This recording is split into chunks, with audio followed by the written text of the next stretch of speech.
మొన్న irreversible process చెప్పానా నేను? ఎవరొకరు ఆన్ చేసి పెట్టుకోండి. ఎవరు జాహ్నవి చేస్తుందా? ఏమ్మా, ఎవరో ఒకరు ఆడియో ఆన్ చేసి పెట్టుకోండి. వీడియో అక్కర్లేదు, ఆడియో ఒకటి. ఓకేనా? వినపడుతుందా, వినపడట్లేదా? Okay sir. అంటే మొన్న ఇర్రివర్సిబుల్ ప్రాసెస్ అనేది చెప్పానా లేదా? వచ్చావా మొన్న? చెప్పానా? మళ్ళీ ఒకసారి వినండి ఈ రెండు మాటలు. దీని తెలుగులో అనుక్రమణీయ లేదా ఏకగత ప్రక్రియ అంటారనమాట. అంటే రివర్సిబుల్ కానిది ఏదైనా సరే దాన్ని ఇర్రివర్సిబుల్ ప్రాసెస్ అని అంటారు. ఉత్క్రమణీయ ప్రక్రియ కానటువంటి ఏ ప్రక్రియ అయినా సరే అనుక్రమణీయ లేదా ఏకగత ప్రక్రియ అని అంటారు. అంటే ఇది ఒక దిశలో మాత్రమే ఉంటుంది కానీ వ్యతిరేక దిశలో ఉండదన్నమాట. అంటే ఎగ్జాంపుల్స్ చూడండి, జస్ట్ ఒక 2 నిమిషాలు. వేడి వస్తువు నుండి చల్లటి వస్తువుకి ఉష్ణం బదిలీ కావడం అనేటువంటిది ఇర్రివర్సిబుల్ ప్రాసెస్. చల్లటి వస్తువు నుంచి వేడి వస్తువుకి ఉష్ణం బదిలీ కాదు కదా. కాబట్టి ఇది రివర్స్లో జరగడం లేదు కాబట్టి దీనిని మనం ఇర్రివర్సిబుల్ ప్రాసెస్ అని కానీ అనుక్రమణీయ అని కానీ లేదా ఏకగత ప్రక్రియ అని కానీ అంటారు. అట్లనే ఒక ఎలక్ట్రికల్ రెసిస్టెన్స్ తీసుకోండి, విద్యుత్ నిరోధము అంటాం. అది కనుక తీసుకున్నట్లయితే ఇప్పుడు దాని ద్వారా కనుక కరెంటు పంపించినట్లయితే ఏమవుతుంది? అది వేడెక్కుతుంది. ఇది ఫార్వర్డ్ ప్రాసెస్, అంటే ముందుకు జరిగేటువంటి చర్య అన్నమాట. ఇప్పుడు దాన్ని వేడి చేస్తే కరెంట్ రాదు. ఆ ఫిలమెంట్ని కనుక వేడి చేస్తే, ఫిలమెంట్ అంటే నిరోధం అన్నమాట, దానిని వేడి చేస్తే మళ్ళీ మనకు కరెంట్ అనేటువంటిది రాదు. అంటే రివర్స్లో జరగడం లేదు. కాబట్టి ఇది ఇర్రివర్సిబుల్ ప్రాసెస్. అట్లనే ఒక ప్లాస్టిక్ సర్ఫేస్ మీద ఇనపబంతి వచ్చి పడితే అది ఎంత ఎత్తు నుంచి కిందకు పడిందో అంత ఎత్తుకు లేవలేదు కాబట్టి మళ్ళీ ఫార్వర్డ్లో జరిగినంత కూడా మళ్ళీ రివర్స్లో జరగలేదనే కదా అర్థం. కాబట్టి ఇది ఇర్రివర్సిబులే. అలానే జౌల్ కెల్విన్ ఎఫెక్ట్ అనేటువంటిది ఒకటి ఉన్నదని చెప్పాము. అది మనం థియరీకి పూర్తిగా తెలియదు ప్రస్తుతానికి. జౌల్ కెల్విన్ ఎఫెక్ట్ అన్నట్టుగానే గుర్తుపెట్టుకోండి, అది కూడా ఇర్రివర్సిబులే. తర్వాత ఒక స్ప్రింగ్ని మనం సాగదీసి దాంట్లో కంపనాలు ఏర్పాటు చేసామనుకో, ఇప్పుడు కంపనాలని ఏర్పాటు చేసినప్పుడు మళ్ళీ సాగదీయడం కానీ మళ్ళీ కంప్రెస్ కావడం కానీ అనేటువంటిది జరగదు. ఇది కూడా ఏమవుతుంది? ఇర్రివర్సిబుల్ ప్రాసెస్ అవుతుంది. అవునా? ఇది మనం చెప్పినటువంటి ఇర్రివర్సిబుల్ ప్రాసెస్ గురించి. తర్వాత కార్నాట్స్ రివర్సిబుల్ ఇంజన్ అనేటువంటిది మనకి ఈ చాప్టర్లో బాగా ఇంపార్టెంట్ అయినటువంటి విషయం. ఏమిటి? కార్నాట్ ఇర్రివర్సిబుల్ ఇంజిన్, కార్నో ఉత్క్రమణీయ యంత్రము. ఇది ఒక థియరిటికల్ ఇంజన్. ఇది యాక్చువల్గా ప్రాక్టికల్గా మనం చేయలేము. దీన్ని ప్రయోగపూర్వకంగా చేయడం అనేటువంటిది సాధ్యమయ్యేటువంటి పని కాదు. కేవలం ఏం చెప్తాము? ఒక సిద్ధాంతపరమైనటువంటి ఉష్ణయంత్రం. ఉష్ణయంత్రము అంటే ఏమిటి అంటే హీట్ ఎనర్జీని వర్క్ డన్గా మారుస్తుంది. అట్లాంటి దాన్ని heat engine. So heat engine will convert the heat energy into work. ఉష్ణ శక్తిని పనిగా మార్చేటువంటి యంత్రం ఏదైతే ఉందో దాన్ని ఉష్ణ యంత్రము అని అంటారు. విషయం అర్థమైంది కదా ఏమ్మా? కార్నాట్స్ ఇంజిన్ అనేటువంటిది థియరిటికల్ ఇంజిన్ కానీ ప్రాక్టికల్ ఇంజిన్ కాదు. అంటే ప్రాక్టికల్గా దాన్ని చేయడం అనేటువంటిది సాధ్యం కాదనమాట. తర్వాత దీంట్లో ఏం జరుగుతుంది అంటే it converts heat energy into work done. ఉష్ణశక్తిని ఏంగా చేస్తుంది? పనిగా మారుస్తుంది. ఈ 2 పాయింట్లు గుర్తుంచుకోండి. ఓకేనా? ఎవరో మాట్లాడటం లేదు ఏమా? ఎవరో ఆన్ చేసుకోలేదా? కళ్యాణి అర్థమైంది సార్. మరి అర్థమైందని మీరు చెబితే కదా, నాకేమో మీ ముఖాలు కనపడవయ్యా, మీ గొంతు అంటేనే నాకు తెలుస్తుంది. అవుననో కాదనో చెప్తుండండి నేను మాట్లాడినప్పుడు. మీరు ఒకరు ఆన్ చేసి పెట్టుకోండి, ఓకేనా? Okay sir. Okay sir. ఎవరు జాహ్నవీనా? ధనలక్ష్మి సార్. ధనలక్ష్మి, నువ్వు ఆన్ చేసి పెట్టుకోమ్మా. ఓకే తర్వాత సార్. ఈ కార్నాట్స్ ఇంజన్ లేదా కార్నో యంత్రము అనేటువంటి దాంట్లో 4 భాగాలు ఉంటాయి, 4 పార్ట్స్ ఉంటాయి అన్నమాట. ఫస్ట్ పార్ట్ ఏమిటంటే వర్కింగ్ సబ్స్టెన్స్ లేదా పని చేసే పదార్థము అనేటువంటిది ఒకటి. పని చేసే పదార్థము లేదా వర్కింగ్ సబ్స్టెన్స్. ఈ వర్కింగ్ సబ్స్టెన్స్లో ఏముంటుందంటే చూడండి, ఇక్కడ ఇదిగో చూడండి, 4 పార్ట్లో ఇది ఒక పార్ట్. ఇప్పుడు నేను హైలైట్ చేశాను కదా, కనపడుతుందా? దీంట్లో చూడండి, ఒక పిస్టన్ ఉన్నది. ఇది పిస్టన్, ఒక సిలిండర్ అన్నమాట. సారీ, స్తూపం. ఈ స్తూపంలో ఏమున్నదంటే ఒక పిస్టన్ ఉన్నది. ఈ పిస్టన్ కింద ఏమున్నది అని అంటే ఒక మోలు ఐడియల్ గ్యాస్ ఉన్నది. ఇదిగోండి ఇక్కడ చూపిస్తున్నాను, ఇదంతా కూడా ఏమిటి? Ideal gas. ఆ ఐడియల్ గ్యాస్ అనేటువంటిది ఏమిటంటే వర్కింగ్ సబ్స్టెన్స్. ఓకేనా? Okay sir. కాబట్టి ఇక్కడ మనం వర్కింగ్ సబ్స్టెన్స్ అనే దాన్ని దేంట్లో తీసుకున్నాము? ఒక సిలిండర్లో తీసుకున్నాము. ఆ సిలిండర్లో గ్యాస్ను పెట్టేసి పైన ఏం పెట్టేసాము? ఒక పిస్టన్ పెట్టాం. పిస్టన్ అంటే ముషలకం. ఇది ముషలకం అన్నమాట. ఇది ముషలకం యొక్క హ్యాండిల్. హ్యాండిల్ అంటే పిడి, అదనమాట. ఇక్కడ చూడండి, ఇప్పుడు మనం పెట్టినటువంటి ఈ పిస్టన్ అనేటువంటిది ఇన్సులేటర్ లేదా బ్యాడ్ కండక్టర్.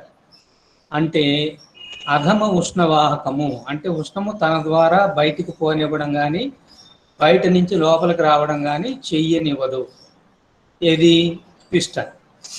తర్వాత ఈ స్తూపం తీసుకున్నట్లయితే చూడండి, ఈ స్తూపానికి చుట్టూ గోడ ఉన్నది, వాల్ ఉన్నది.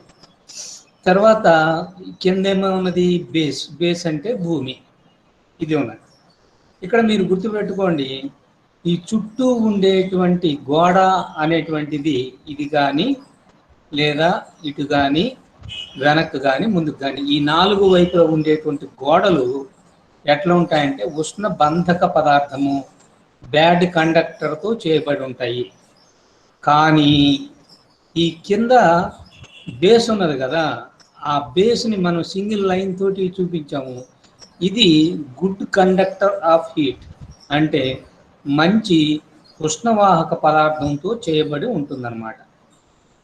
కాబట్టి మనం తీసుకునేటువంటి వర్కింగ్ సబ్స్టెన్స్ అనేటువంటిది ఏమిటంటే ఐడియల్ గ్యాసు.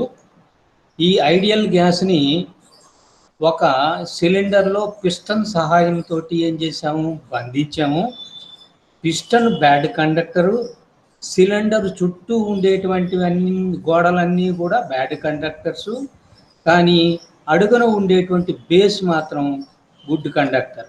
అంటే హీట్ ట్రాన్స్ఫర్ అయిపోతే దేని ద్వారా కావాలి? కేవలము బేస్ ద్వారా కిందికన్నా వెళ్ళాలి, లేదా కింద నుంచి పైకి అన్నా రావాలి. అంతేగాని పైనుంచి పైకి వెళ్ళడం కానీ చుట్టుపక్కల గోడల గుండా ఉష్ణం వెళ్ళిపోవడం కానీ జరగదు. పైగా ఇంకొక విషయం కూడా ఏమిటంటే ఈ పిస్టన్ని మనం సిలిండర్లో నొక్కుతున్నప్పుడు ఈ పిస్టన్కి సిలిండర్కి మధ్య ఘర్షణ లేదా ఫ్రిక్షన్ అనేటువంటిది ఉంటుంది. అట్లాంటి ఫ్రిక్షన్ కూడా ఉండకూడదు. అంటే ఏ ఎనర్జీ కూడా ఏం కాకూడదు? డిసిపేట్ కాకూడదు. డిసిపేషన్ అంటే ఏమిటంటే దుర్వ్యయము. అంటే పనికి కూడా రాకుండా పోవడాన్ని ఏమంటామంటే దుర్వ్యయం. అక్కడ శక్తి ఖర్చు అయిపోతుంది కానీ ఇది ఉపయోగపడదు అన్నమాట. అంతవరకు అర్థమైందా? అర్థమైంది సార్. కాబట్టి ఇక్కడ సిలిండర్కి ఉండేటువంటి చుట్టుపక్కల 4 గోడలు బ్యాడ్ కండక్టరు, తర్వాత పిస్టన్కు ఉండేటువంటి పిస్టన్ మొత్తం కూడా బ్యాడ్ కండక్టరు, తర్వాత కింద ఉండేటువంటి బేస్ మాత్రం ఏమిటి? Good conductor. ఓకేనా? తరువాత రెండవది ఏమిటంటే ఉష్ణజనకము లేదా ఉష్ణ ఆశయము. ఉష్ణాశయం అంటే జలాశయము లాంటిది. జలాశయంలో ఏముంటాయి ఏమ్మా? జలాశయంలో నీళ్లు ఉంటాయి, అంతేనా కదా? మాట్లాడటం లేదు మళ్ళీ. జలాశయంలో ఎట్ల నీళ్లు ఉంటాయో ఉష్ణాశయంలో కూడా ఏముంటుంది, ఉష్ణము అనేటువంటిది నిలవ ఉంటుంది. దాన్నే మనం ఏమంటామంటే ఉష్ణ జనకము అని అంటారు. ఇదిగో ఇక్కడ చూడండి, ఇక్కడ కండక్టింగ్ అనేటువంటి ఈ పేరు ఉంది కదా, దాని కింద ఉన్నటువంటిది తీసుకున్నట్లయితే అది సోర్స్ ఆఫ్ హీట్. అది ఎక్కువ ఉష్ణోగ్రత దగ్గర అంటే T1 కెల్విన్ దగ్గర ఉన్నది. తర్వాత ఇది ఎక్కువ ఉష్ణధారణ సామర్థ్యము కలిగి ఉంటుంది. ఉష్ణధారణ సామర్థ్యము అనేటువంటి పదం ఇంతకుముందు విన్నామా మనం? ఏమ్మా ధనలక్ష్మి? వినలేదు సార్. ఉష్ణధారణ సామర్థ్యము స్టార్టింగ్లో డెఫినేషన్లో చెప్పాం, వినలేదా? వినలేదు sir. Heat capacity. Heat capacity దీనికి ఎట్లా ఉండాలంటే అతి ఎక్కువ ఉండాలి. ఇది చూడండి, అతి ఎక్కువ ఉష్ణధారణ సామర్థ్యము, high heat capacity. High heat capacity అంటే ఏమిటంటే అర్థం, 1 డిగ్రీ సెంటిగ్రేడ్ పెంచడానికి దానికి మనం ఎంత ఉష్ణం ఇవ్వాలనో ఆ ఉష్ణాన్ని ఏమంటారంటే ఉష్ణధారణ సామర్థ్యము లేదా హీట్ కెపాసిటీ అంటారు. ఓకేనా? Okay sir. అంటే మనం ఒక బిందె నీళ్ళు తీసుకున్నాం అనుకో, దాని యొక్క టెంపరేచర్ని 1 డిగ్రీ సెంటిగ్రేడ్ పెంచడానికి ఎంత ఉష్ణం కావాలంటే ఆ ఉష్ణాన్ని దాని యొక్క ఉష్ణధారణ సామర్థ్యము లేదా హీట్ కెపాసిటీ. కాబట్టి heat capacity is the amount of heat required to raise the temperature of the total mass of the body through 1 degree centigrade. 1 degree centigrade మొత్తం వస్తువుది పెంచడానికి ఎంత ఉష్ణం కావాల్సి వస్తుందో ఆ ఉష్ణాన్ని మనం ఏమంటున్నామంటే దాని యొక్క ఉష్ణధారణ సామర్థ్యము అంటాం. అయితే దీనికి ఉష్ణ సామర్థ్యం ఎంత ఉండాలి అని అంటే అత్యధికంగా ఉండాలి. అత్యధికంగా ఉష్ణధారణ సామర్థ్యము అంటే దానికి ఎంతో ఎక్కువ ఉష్ణం ఇచ్చినా కానీ దాని ఉష్ణోగ్రత కథ పెరగదు. దాని నుంచి ఎంత ఎక్కువ ఉష్ణం తీసేసినా కానీ దాని టెంపరేచర్ పెద్దగా తరగదు. అట్లాంటి వస్తువుని ఏంటి అదే హై హీట్ కెపాసిటీ ఉండేటువంటి బాడీగా మనం తీసుకుంటాం. అంటే దీనికి ఒక చిన్న ఎగ్జాంపుల్ తీసుకుందాం. ఒక పెద్ద కొండ లాంటిది ఉన్నది, లేకపోతే ఒక సముద్రం ఉన్నది అనుకోండి. ఆ సముద్రంలో ఒక చెంబు నీళ్లు పోసాం, దాని మట్టం పెరుగుతుందా? ఏమ్మా? పెరగదు. దాని నుంచి 10 చెంబులు నీళ్లు బయటికి తీసామనుకో మట్టం తగ్గుతుందా? తగ్గదు. అట్లనే ఈ వస్తువు నుంచి కొంత ఉష్ణాన్ని మనం బయటకు తీసినా కానీ దీని టెంపరేచర్ ఫాల్ కాదు. అట్లాంటి దాన్ని హై హీట్ కెపాసిటీ ఉండేటువంటి వస్తువుగా తీసుకుంటాం. ఓకేనా? కాబట్టి ఇక్కడ ఉష్ణజనకం కనుక తీసుకున్నట్లయితే దీని ప్రాపర్టీ ఏమిటంటే దీని దగ్గర నుంచి ఎంత హీట్ తీసుకున్నప్పటికీ దీని టెంపరేచర్ పడిపోదు. అంటే హీట్ తీసుకోవడం అంటే సముద్రంలోంచి నీళ్లు తీసుకోవడం లాంటిది. అంటే హీట్ నీరు లాంటిది. తర్వాత టెంపరేచర్ ఎట్లాంటిదో తెలుసా? నీటి మట్టం లాంటిది. కాబట్టి నువ్వు ఎన్ని నీళ్లు తీసుకున్నా కానీ సముద్రం మట్టం పడిపోవడం ఎట్లా పడిపోదో అట్లనే హై హీట్ కెపాసిటీ ఉండేటువంటి వస్తువు నుంచి నువ్వు ఎంత హీట్ తీసుకున్నా కూడా దాని టెంపరేచర్ ఫాల్ అయిపోదు. ఓకేనా? Okay sir. దీనికి టెంపరేచర్ కూడా ఎట్లా ఉంటుందంటే ఎక్కువ టెంపరేచర్ ఉంటుంది. ఆ టెంపరేచర్ వాల్యూ ఎంతంటే క్యాపిటల్ T1. క్యాపిటల్ T1 అనేటువంటి ఎందుకు చెబుతున్నాము అంటే దాన్ని అబ్సల్యూట్ టెంపరేచర్ని ఎప్పుడు కూడా క్యాపిటల్ T చేత సూచిస్తారు. స్మాల్ t అంటే డిగ్రీస్ సెంటిగ్రేడ్. క్యాపిటల్ T అనేటువంటిది ఎప్పుడు కూడా అబ్సల్యూట్ టెంపరేచర్. తర్వాత ఇక్కడ మనం తీసుకునేటువంటి ఈ ఉష్ణజనకము లేదా సోర్స్ ఆఫ్ హీట్ కనుక తీసుకున్నట్లయితే దీనికి మొత్తము 6 సర్ఫేసులు ఉంటాయి. చుట్టూ 4 సర్ఫేసులు ఉంటాయి, కింద సర్ఫేస్ ఒకటి, పై సర్ఫేస్ ఒకటి. కాబట్టి మొత్తం ఎన్ని సర్ఫేసులు? 6. ఓకేనా? 6లో చుట్టూ ఉండేటువంటి 4 సర్ఫేసులు బ్యాడ్ కండక్టరే. అడుగును ఉండేటువంటి సర్ఫేస్ కూడా బ్యాడ్ కండక్టరే. అంటే మొత్తం 5 సర్ఫేసులు బ్యాడ్ కండక్టర్ గాను, పైన ఉండేటువంటి సర్ఫేస్ని మాత్రం గుడ్ కండక్టర్ గాను తీసుకుంటాం. గుడ్ కండక్టర్ అంటే ఏంటి?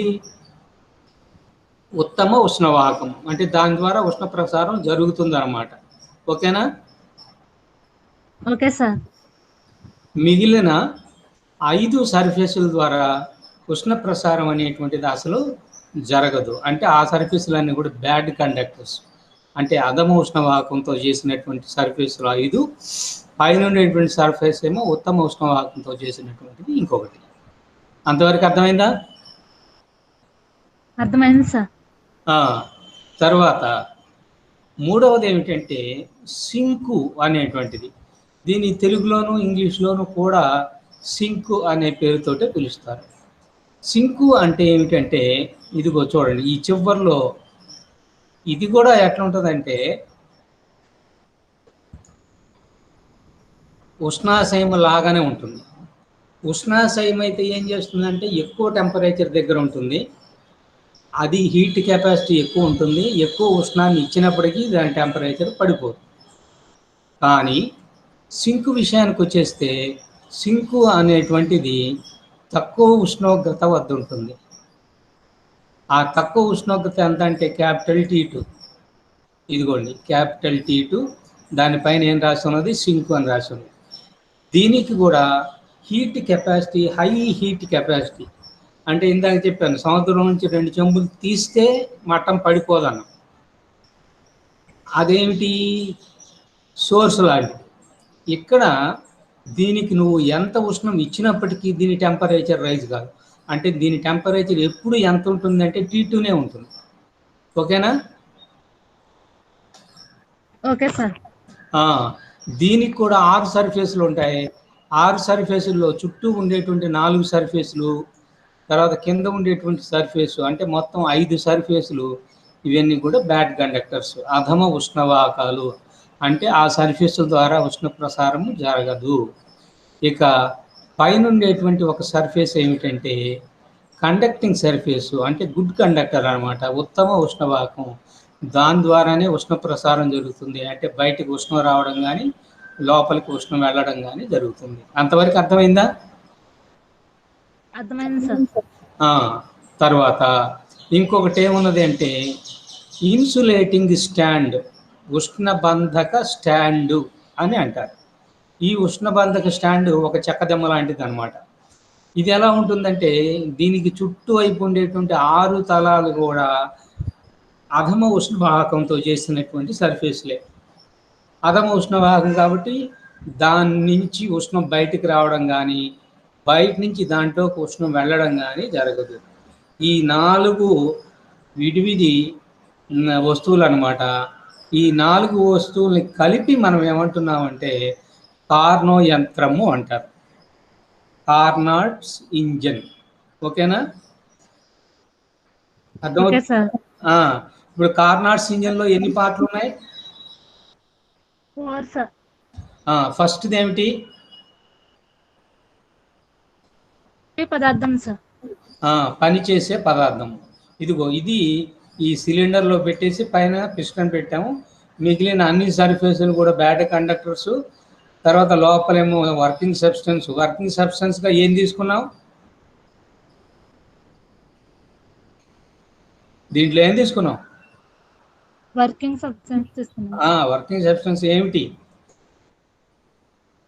ఐడియల్ గ్యాస్, ఆదర్శ వాయువుని తీసుకున్నాం. ఓకేనా?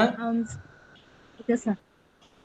1 మోల్ లేదా 1 గ్రామ్ మోలు ఐడియల్ గ్యాస్ తీసుకున్నాం. అడుగు సర్ఫేస్ ఎట్లాంటిది? ఈ సర్ఫేస్ ఎట్లాంటిది? Bad conductor. ఓకేనా? ఏమ్మా? రెండవది ఏమిటి? మాట్లాడటం లేదు. ఫస్ట్ది వర్కింగ్ గ్యాస్ సబ్స్టెన్స్, రెండవది ఏమిటి? ఉష్ణాశయం సార్. ఉష్ణాశయము లేదా ఉష్ణజనకము లేదా సోర్స్ ఆఫ్ హీట్. ఈ సోర్స్ ఆఫ్ హీట్లో చుట్టూ ఉండేటువంటి 5 సర్ఫేసులు బ్యాడ్ కండక్టర్స్, పైన అప్పర్ సర్ఫేస్ మాత్రమే గుడ్ కండక్టరు. దీనికి హీట్ కెపాసిటీ బాగా ఎక్కువ ఉంటుంది, దీని టెంపరేచర్ కూడా ఎక్కువే ఉంటుంది. ఆ టెంపరేచర్ T1, అంటే T1 వాల్యూ ఎక్కువ అని. ఓకేనా? తర్వాత నెక్స్ట్ ఇంకోటి ఏమిటి? సింక్ సింక్ కూడా 6 తలాలు ఉంటాయి. పై తలం ఏమో గుడ్ కండక్టర్, చుట్టూ ఉండేటువంటి 5 తలాలు కూడా బ్యాడ్ కండక్టర్స్. దీని టెంపరేచర్ తక్కువ ఉంటుంది, అది T2. తర్వాత దీని హీట్ కెపాసిటీ ఎక్కువ, అంటే దీనికి నువ్వు ఎంత ఉష్ణం ఇచ్చినా కానీ దీని టెంపరేచర్ రైజ్ కాదు. ఓకేనా? తర్వాత 4వది ఏమిటి? 4వది ఏంటి? Insulating stand. ఇన్సులేటింగ్ స్టాండ్, ఉష్ణబంధక స్టాండ్. ఇది మామూలుగా చెప్పాం కదా, చెక్కదిమ్మ లాంటిది. ఇది ఉష్ణం తీసుకోదు, ఉష్ణం ఇవ్వదు. అన్ని సర్ఫేసులు కూడా అట్లనే ఉంటాయి. అంతవరకు అర్థమైనట్లే కదా? అర్థమైంది సార్. ఓకే. ఇప్పుడు కార్నాట్స్ సైకిల్ అనేటువంటిది ఒకటి. కార్నాట్ సైకిల్కి వెళ్ళే ముందు మీకు ఐసోథర్మల్ ప్రాసెస్లో వర్క్ డన్కి ఈక్వేషన్ గుర్తున్నదా? ఐసోథర్మల్ ప్రాసెస్లో వర్క్ డన్కి నిన్నగాక ముందు క్లాసులో చెప్పాం. గుర్తుంటే గుర్తున్నదానండి, లేకపోతే లేదని చెప్పండి. లేదు సార్, అప్పుడు ఆప్షన్ సార్. నువ్వు ఆప్షన్. మిగిలిన వాళ్ళు, కళ్యాణి వాళ్ళు, ఇది మీకు ఒకసారి మళ్ళీ చూపిస్తాను, ఈక్వేషన్ చూపిస్తాను కానీ ఎక్స్ప్లెయిన్ చేయను. ఇదిగో చూడండి, సమ ఉష్ణోగ్రత ప్రక్రియ అంటే ఐసోథర్మల్ ప్రక్రియలో పంచ సమీకరణము ఏమిటి అంటే చూడండి, W = గుర్తుపెట్టుకుంటారా? ఇక్కడ temperature constant RT log VF/VI to the base E. ఓకేనా? ఓకే. ఏమిటి వర్క్ డన్కి ఐసోథర్మల్ ప్రాసెస్. ఐసోథర్మల్ అంటే సమ ఉష్ణోగ్రత ప్రక్రియలో పనికి సమీకరణం ఏమిటి? W = RT log VF/VI అంటే తుది ఘనపరిమాణము బై తొలి ఘనపరిమాణం అన్నమాట. టు ది బేస్ E, అంతేనా? అవును సార్. బేస్ E తీసేసి బేస్ 10 కనుక రాస్తే 2.303 చేత మల్టిప్లై చేయాలి. ఇది మనకు ప్రస్తుతం అక్కర్లేదు, ప్రాబ్లమ్స్ చేసేటప్పుడు కావాలి తప్ప ప్రస్తుతం అక్కర్లేదు. ప్రస్తుతానికి ఈ ముందు ఈక్వేషన్ గుర్తుపెట్టుకోండి, W = RT log VF/VI to the base E. ఓకేనా? Okay sir. తర్వాత అడియాబాటిక్ ప్రాసెస్. అడియాబాటిక్ ప్రాసెస్లోకి వచ్చేటప్పుడు ఇది చూడండి, స్థిరోష్ణక ప్రక్రియలో పనికి సమీకరణము అంటే equation for work done in adiabatic process. Adiabatic ప్రాసెస్లోకి వచ్చేసేటప్పటికి నీకు ఈక్వేషన్ ఏమొస్తుందంటే ఇదిగో చూడండి, W = R/1 - గామా. గామా అంటే ఐడియా ఉందా?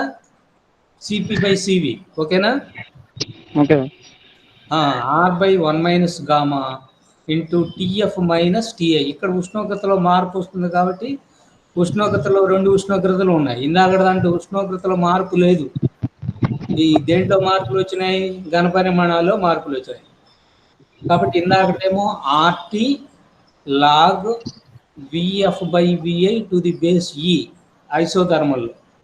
తర్వాత అడియాబాటిక్కి వచ్చేసేటప్పటికి W = R/1 - gamma into TF - TI. ఓకేనా? ఓకే.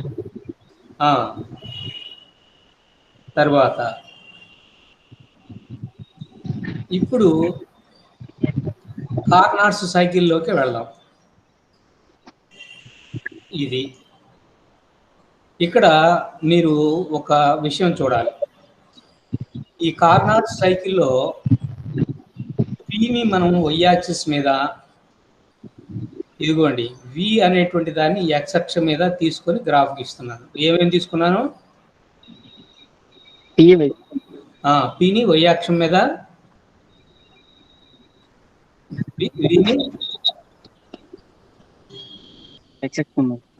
Vని x అక్షం మీద తీసుకొని ఒక గ్రాఫ్ గీస్తున్నాం. చూడండి, ఇప్పుడు ఫస్ట్ గ్యాస్ యొక్క పీడనం ఎంత ఉన్నదంటే P ఉన్నది, ఘనపరిమాణం ఎంత ఉన్నదంటే V1 ఉన్నది. కాబట్టి పీడనము ఘన పరిమాణాలు ఎంతెంత ఉన్నాయి? V1 P1. P1 V1. Temperature T1 ఉన్నది అనుకోండి, ఓకేనా? ఓకే ఓకే ఆ, దాన్ని ఇప్పుడు ఏం చేస్తున్నాం అంటే ఎక్స్పాండ్ చేస్తున్నాం. ఎక్స్పాండ్ చేస్తే వాల్యూమ్ ఏమవుతుంది చెప్పండి?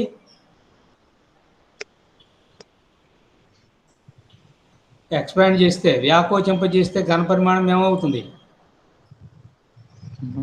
పెరుగుతుంది పెరుగుతుంది కదా. పీడనం ఏమవుతుంది?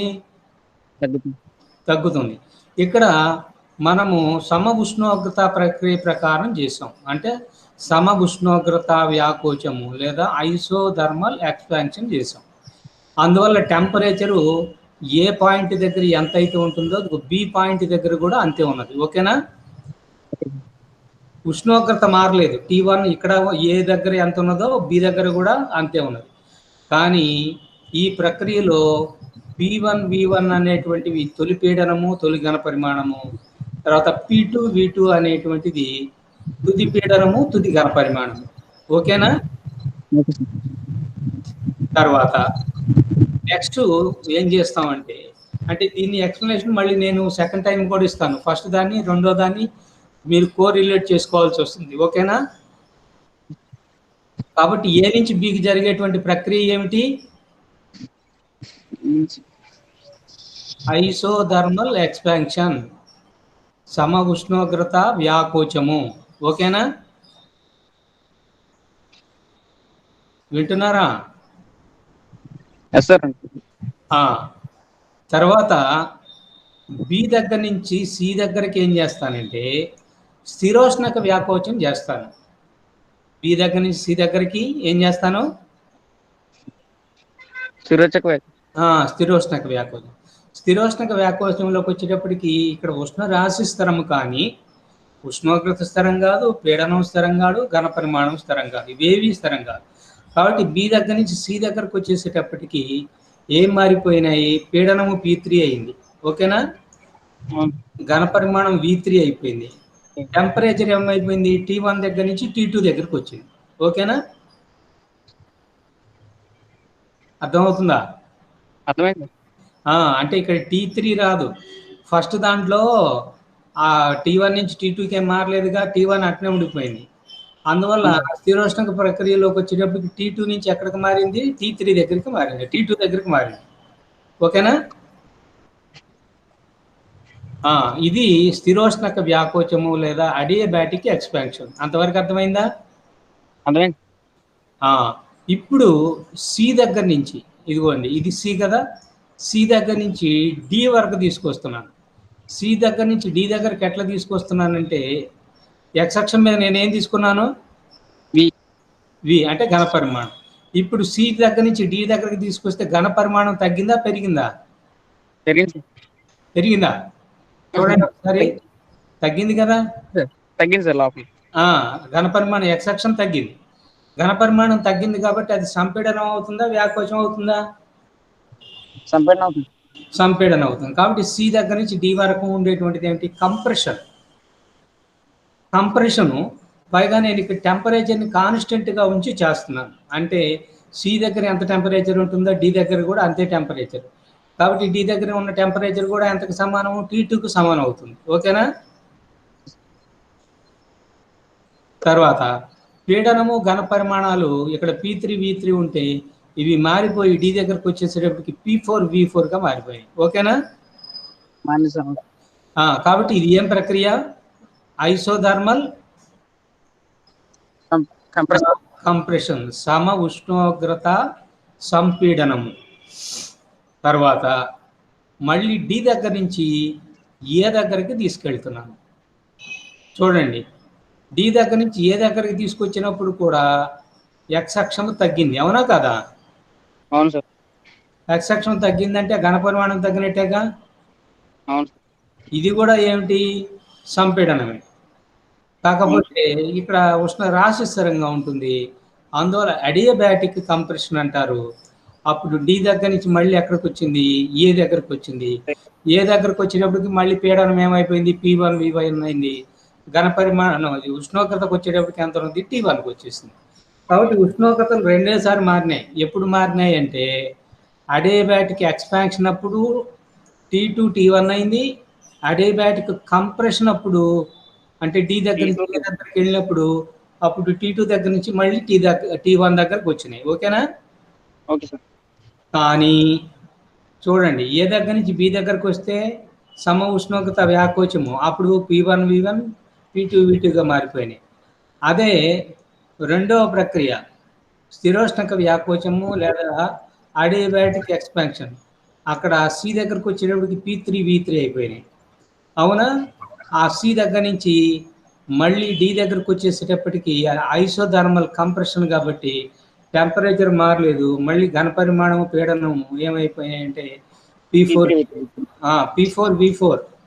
ఓకేనా? అక్కడి నుంచి మళ్ళీ ఏ దగ్గరికి వెళ్ళిపోయినాయి అంటే తొలి దగ్గరికి వెళ్ళిపోయింది. అట్లా ఒక సైకిల్ కంప్లీట్ అయిపోయింది. కాబట్టి దీన్ని మనం ఏమంటారంటే కార్నాట్స్ సైకిల్ అని కానీ కార్నాట్స్ చక్రము లేదా కార్నో చక్రము, తెలుగులో టీ పలకదు, కార్నో చక్రం అంటారు, ఇంగ్లీష్లో కార్నాట్స్ సైకిల్ అంటారు. ఓకేనా? ఓకే.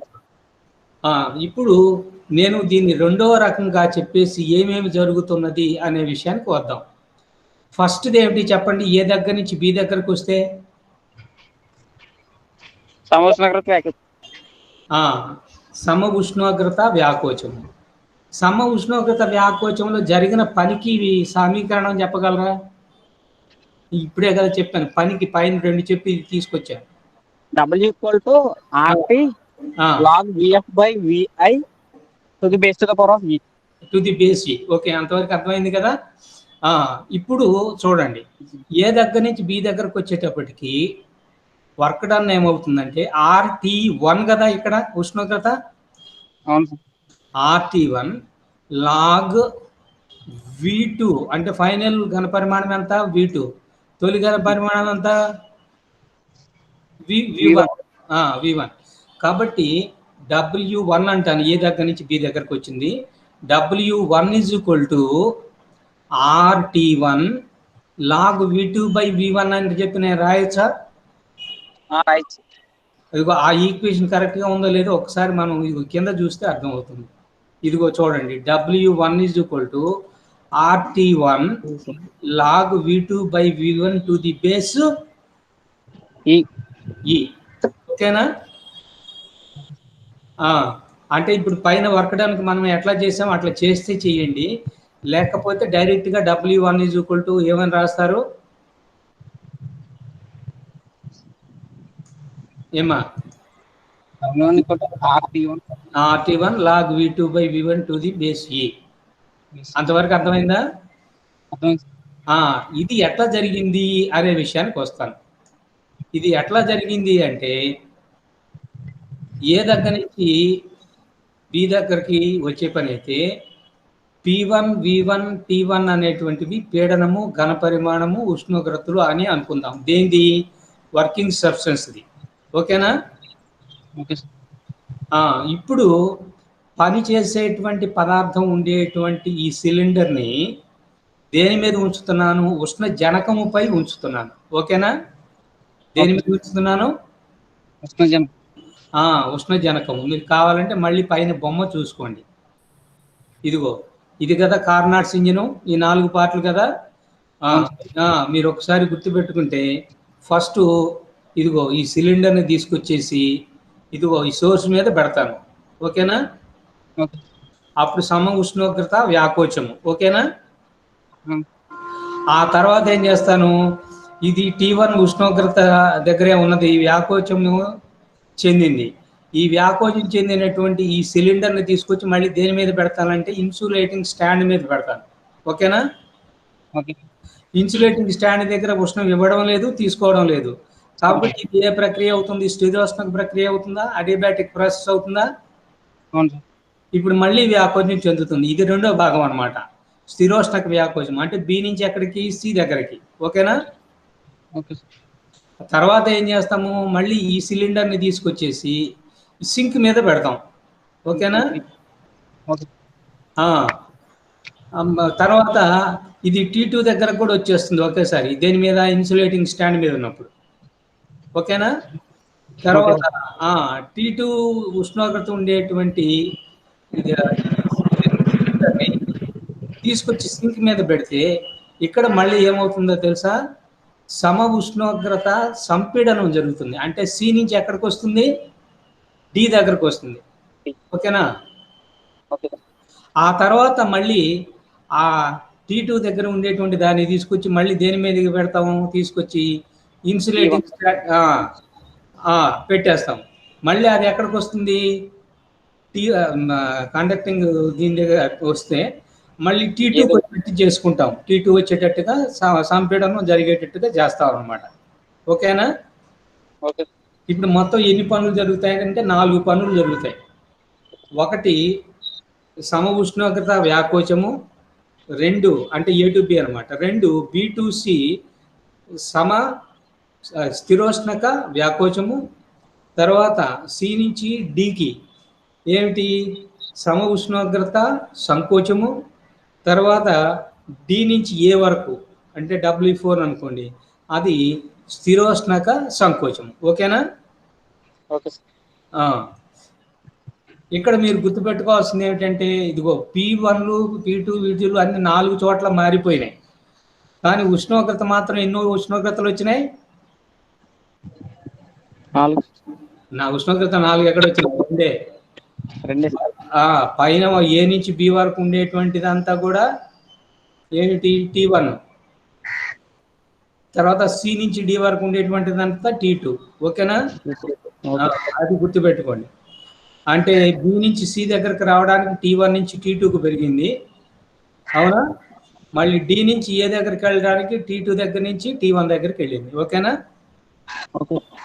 ఇప్పుడు ఫస్ట్ పార్ట్ W1 కనుక తీసుకున్నట్లయితే ఏం జరిగింది, ఉష్ణ జనకంపై ఉంచుతారు. అప్పుడు పదార్థం జనకం నుండి ఎంత ఉష్ణాన్ని తీసుకుంటుంది, Q1 ఉష్ణాన్ని తీసుకొని సమ ఉష్ణోగ్రత వ్యాకోచం పొందుతుంది. ఇది వాయువు చేసినటువంటి పని W1కు సమానము. ఇచ్చట ఏది స్థిరంగా ఉంటుంది, ఉష్ణోగ్రత స్థిరంగా ఉంటుంది. తర్వాత P1 V1 నుంచి P2 V2కి పీడన ఘన పరిమాణాలు మారిపోతాయి. ఓకేనా? అప్పుడు ఈక్వేషన్ ఏమొచ్చింది, W1 = RT1 log V1 to the base E. ఈ W1 అనేది ఎంతకు సమానం అవుతుంది తెలుసా, గ్రాఫ్ లో చూడండి, ఏకి బికి వక్రం ఉన్నది కదా, ఏబి అనేటువంటి వక్రం, ఈ వక్రానికి కింద అంటే ఏకి కింద అంటే ఇదిగో A' వరకు, బికి కింద అంటే ఇదిగో చూడండి B' వరకు ఎంత విస్తీర్ణం ఉన్నదో ఆ మొత్తం విస్తీర్ణమే W1 అవుతుంది. అంటే ఏ బి B' A, అంతే కదా? ఏ బి B' A, అంత ఆ విస్తీర్ణం ఎంతైతే ఉందో ఆ విస్తీర్ణం మొత్తం W1 అవుతుంది. ఇది ఒకటి అర్థమైపోతే మీకు రెండోది కూడా అర్థమైపోతుంది. కాబట్టి W1 = ఇదిగో ఈక్వేషన్ ఎట్లా రాసాము, that is equal to A B B' A' ఈ విస్తీర్ణానికి సమానం అవుతుంది. ఇక రెండవది ఏమిటి చెప్పండి, బి నుంచి సి కదా, అవునా కదా? బి నుంచి సికి ఇప్పుడు అడియాబాటిక్ ఎక్స్పాన్షన్ కదా. ఇప్పుడు దీనికి వ్యాకోచానికి ఈక్వేషన్ చెప్తారా, అడియాబాటిక్ ఎక్స్పాన్షన్ కి?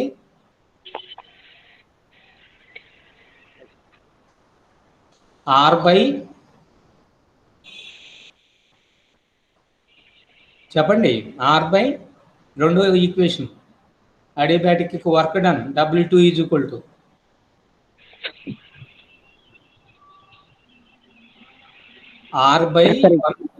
R/Γ -1 అంతేనా, ఇంటూ T2 - T1 అంతేనా కదా? మీరు కావాలంటే ఒకసారి పైన ఈక్వేషన్ చూసుకోండి.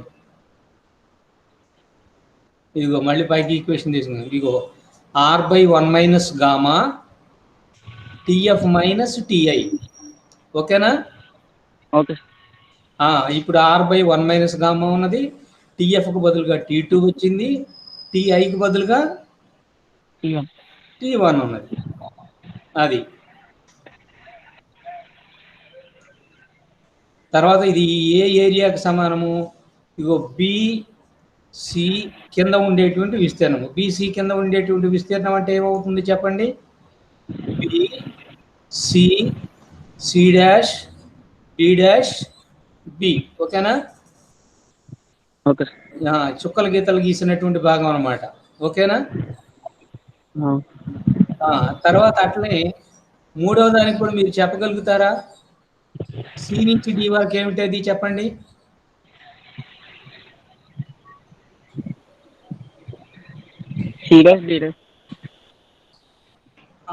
C', C' అంతేనా? అవును sir. D', D. D, D', అంతేనా? అవును సార్. అది ఈక్వేషన్ చెప్తారా? ఇది ఐసోథర్మల్ కంప్రెషన్ కదా. RT log, ఓకేనా? ఐసోథర్మల్ కదా ఇది. అవును సార్. ఎక్కడి నుంచి వచ్చింది? సి దగ్గర నుంచి డి దగ్గరకు వచ్చింది కదా. అవును సార్. సి దగ్గర నుంచి డి దగ్గరకు వస్తే సి ఇనిషియల్ అవుతుంది, డి ఏమో ఫైనల్ అవుతుంది. కాబట్టి ఇక్కడ టెంపరేచర్ ఏమో T2. ఓకేనా? అవును sir. RT2 log V4 by V3 to the base E. ఓకేనా? ఇది మూడవది. ఇక నాలుగవది డి నుంచి ఏ దగ్గరికి వెళ్ళింది కదా. ఇది ఏ process? Adiabatic compression. Adiabatic compression కాబట్టి మళ్ళీ ఇక్కడ ఏం తీసుకోవాల్సి వస్తుంది? R/1 gamma into T1/T2. ఇక్కడ T1 అనేది ఫైనల్ కదా. అవును. T2 అనేది ఇనిషియల్. ఓకేనా? అది W4. మళ్ళీ ఏరియా తీసుకుంటే A, D, D', A', ఓకేనా? ఓకే. ఇప్పుడు వరుసగా నేను ఆ ఈక్వేషన్ చూపిస్తూ వస్తాను. ఫస్ట్ చూపించాను కదా. ఇదిగో ఈ పార్ట్ అంతా కూడా మీరు చేయాల్సిన అవసరం ఏం లేదు. అంటే ఇది పైన ఆల్రెడీ మనం చేసిన డెరివేషనే మళ్ళీ చేయడం అంతే. W2 = R/1 - gamma into T2 - T1. ఇది రెండో దానికి. అంటే ఎక్కడి నుంచి ఎక్కడికి? బి దగ్గర నుంచి సి దగ్గరికి, అంతేనా కదా. దీనికి ఇప్పుడు W2 అనుకున్నట్లయితే ఏరియా BC C', B. ఓకేనా? తర్వాత మళ్ళీ